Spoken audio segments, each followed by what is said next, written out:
UBT नेता संजय राउत ने कहा कि आज महाविकास अघाड़ी की सीट शेयरिंग को लेकर एक और बैठक है। ऐसी खबरें हैं कि मुंबई की 5-6 सीटों पर चर्चा हुई।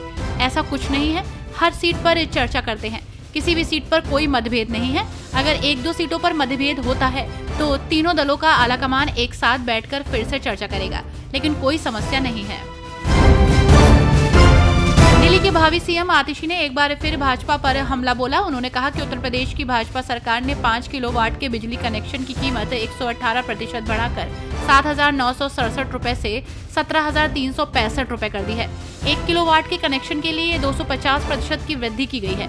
ये उत्तर प्रदेश की वही भाजपा सरकार है जिसने इस गर्मी के मौसम में 8 घंटे की बिजली कटौती की थी।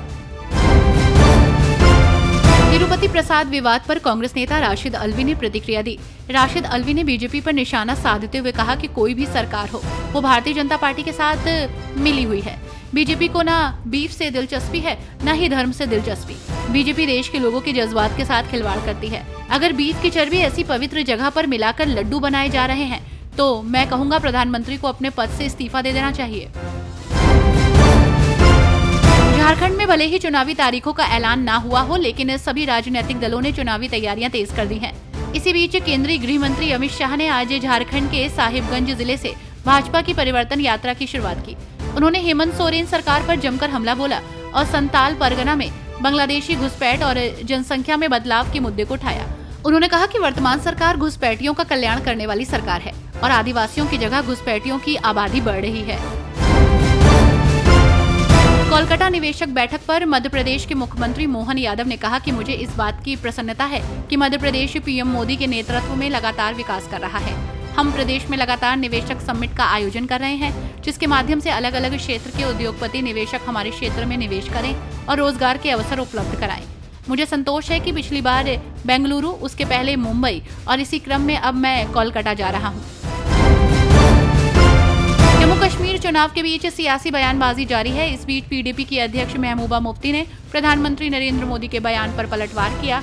दरअसल पीएम मोदी ने 3 परिवारों पर कश्मीर को बर्बाद करने का आरोप लगाया था, जिस पर महबूबा मुफ्ती ने कहा कि पीएम मोदी और भारत को कश्मीर के अब्दुल्ला खानदान का शुक्रगुजार रहना चाहिए।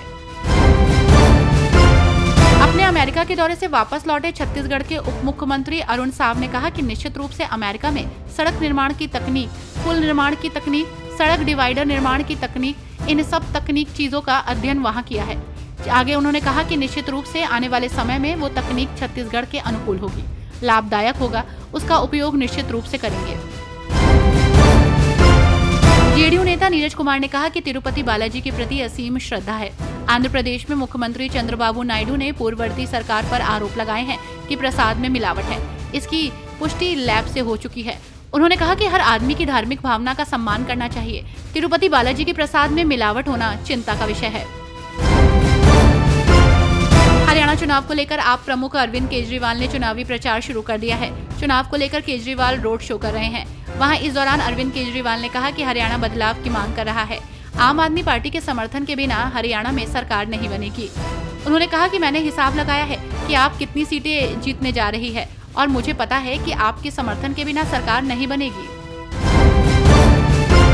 वन नेशन वन इलेक्शन को लेकर सियासी गलियारों में बयानबाजी तेज हो गई है। ऐसे में इसे लेकर कांग्रेस नेता अजय कुमार लालू ने कहा कि भारत की संरचना संविधान में लिखित है। राज्य में विधानसभा को समय से पहले भंग करना जनता के जनाधिकार की खिलाफत होगी। ऐसे में कार्यकाल को बदलना संविधान की मूल संरचना के खिलाफ है। One nation one election.